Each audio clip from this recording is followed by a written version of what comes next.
अब किससे कहें और कौन सुने जो हाल तुम्हारे बाद हुआ। इस दिल की झील सी आंखों में ये ख्वाब बहुत बर्बाद हुआ। ये हिज्र हवा भी दुश्मन है इस नाम के सारे रंगों की।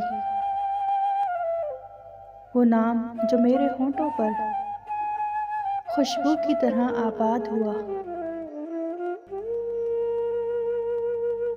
इस शहर में कितने चेहरे थे कुछ याद नहीं, सब भूल गए। एक शख्स किताबों जैसा था, वो शख्स ज़बानी याद हुआ।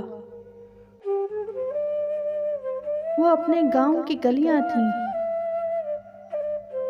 दिल जिनमें नाचता गाता था। अब इससे फर्क नहीं पड़ता, न शाद हुआ या शाद हुआ। बेनाम सताइश रहती थी इन गहरी सांवली आंखों में। ऐसा तो कभी सोचा भी न था,